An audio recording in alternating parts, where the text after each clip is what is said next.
Bonjour à toutes et à tous. Je suis Josaphat, ingénieur frigoriste. Alors ne vous inquiétez pas, on parlera que froid aujourd'hui. Est-ce que vous me reconnaissez sur cette image? Alors c'est moi qui sens en République démocratique du Congo, le jour où je partais passer mon bac.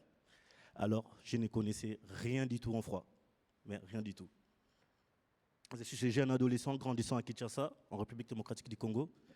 Et je pense que c'est de là que j'ai commencé à comprendre l'importance du froid, mais inconsciemment. Et vous allez comprendre pourquoi. Arrivé en France, après mon bac, mon rêve était de réaliser des grandes études. Mais derrière ces rêves, il y avait une réalité. Il fallait que je subvienne à mes besoins. Et du coup, j'ai commencé par accumuler plusieurs jobs. Jusqu'à un moment donné, je me suis dit, il faudra que je prenne ma vie en main. Alors, j'ai démarré par un titre professionnel, technicien de maintenance des équipements de génie climatique, où un des modules était la climatisation. J'ai appris les fondamentaux de ce métier, la manipulation de fluides frigorigènes, quelques petites bases de calcul de surchauffe sur refroidissement qui peut aider un technicien à dépanner et faire de maintenance. Et pour valider ce titre, j'ai eu à réaliser un stage dans une entreprise pharmaceutique en tant que technicien frigoriste, où j'avais comme rôle de la maintenance et l'entretien des centrales de traitement d'air et des installations frigoristes.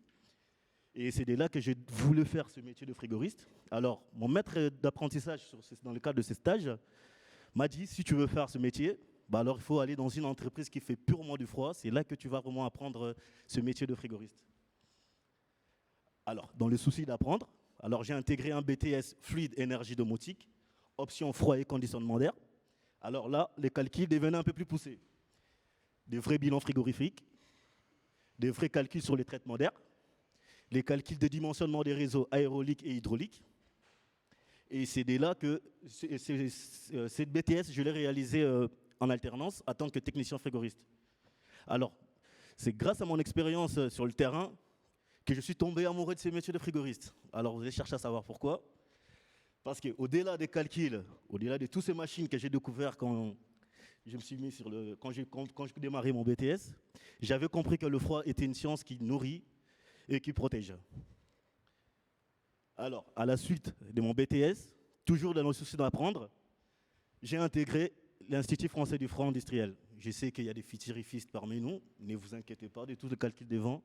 À la sortie de l'UFI, ça sort tout seul. Donc, ne vous inquiétez pas.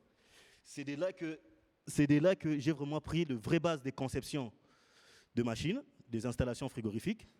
Là, je vous mets même un exemple réel du genre d'études qu'on a fait à l'Institut dans un cours de simulation où on devrait voir l'évolution de la vitesse de refroidissement des produits dans une chambre froide. Donc, c'est vraiment un cursus que je conseillerais à beaucoup de jeunes qui veulent intégrer ces métiers de frigoriste. Là, tout était clair. J'ai appris des bases de métier de frigoriste.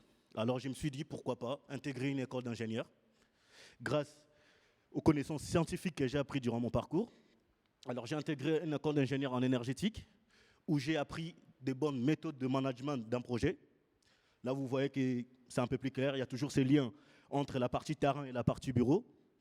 Je l'ai réalisé en tant que responsable projet où de A à Z, après l'appel d'offres, donc je commençais à concevoir le projet, à dimensionner, à chiffrer, même le suivre sur le terrain jusqu'à la réception du chantier.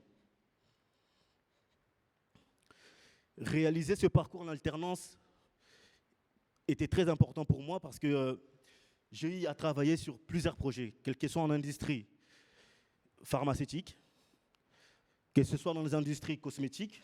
Par exemple, aujourd'hui, je travaille dans le secteur agroalimentaire. J'accompagne des agriculteurs dans la conception de machines pour la conservation des légumes racines, tels que des pommes de terre, des carottes. Mais derrière ces installations, se cache quelque chose de simple. Garantir à ce que tout ce que nous produisons puisse arriver sainement dans vos assiettes. Alors, je peux vous rassurer que sur tous les projets que je travaille, ça me passionne. Pourquoi? Parce qu'il y a toujours ce lien entre la technique et la vie humaine. Alors, vous savez, qu'est-ce qui rend encore plus riche ce métier? C'est la diversité dans le poste. J'ai commencé en tant qu'agent de terrain, aujourd'hui ingénieur frigoriste, mais j'ai toujours ces liens sur le terrain. Par exemple, là, vous allez voir, j'ai été remplacer un compresseur chez un de nos clients basé en Italie.